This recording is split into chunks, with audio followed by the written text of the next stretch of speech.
इस समय हम रेल सुरंग T34 के अंदर मौजूद हैं। आपको हम दिखा रहे हैं कि किस तरह से यहाँ ट्रैक पूरा हो चुका है। अंजी पुल से जैसे ही आप आगे आएंगे, मतलब श्रीनगर से जो ट्रेन आ रही होगी, जैसे ही आगे आएगी अंजी ब्रिज पार करेगी, उसके बाद T34 पड़ती है।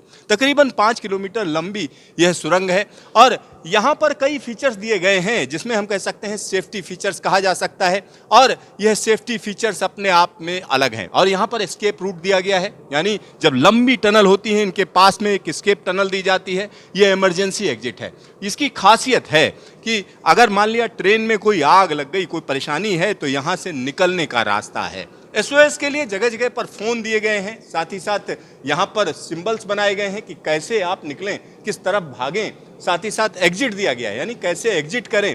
और इसके अलावा अगर हम देखेंगे तो फायर फाइटिंग के भी इंतजाम है। पूरी की पूरी टनल के अंदर की अगर हम बात करें तो सीसीटीवी के इंतजाम भी किए गए। यहाँ सीसीटीवी भी लगाई गई है, यानी टनल पे लगातार नज़र रखी जाती है। स्काडा सिस्टम लगे हुए हैं, जिन सिस्टम्स के जरिए इस पर नज़र रखी जाएगी। और यहाँ पर हम आपको दिखा रहे हैं जो एस्केप पैसेज है, यानी यहाँ से जो लोग जब कोई दिक्कत होगी तो तेजी से बाहर निकल सकते हैं। इमरजेंसी एग्जिट है, इसको आप दबाएंगे और यहाँ से बाहर आएंगे। इसमें तमाम तरीके की चीज़ें हैं। यहाँ पर हम कह सकते हैं कि इसकी सबसे बड़ी खासियत है, हम कह सकते हैं कि यहाँ लिखा हुआ है डेंजर ट्रेन मोशन, यानी इसके आगे मत जाइए, क्योंकि यहाँ से आगे ट्रेन है।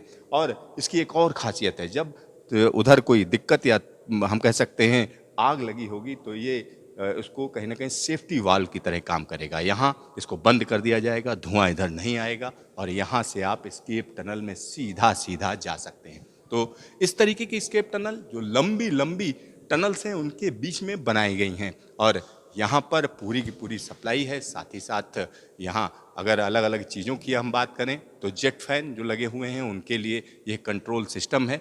तो यहाँ हम एस्केप टनल के अंदर का दृश्य आपको दिखा रहे हैं। कैमरामैन शकील अहमद के साथ Siddharth, news station, tunnel number 34।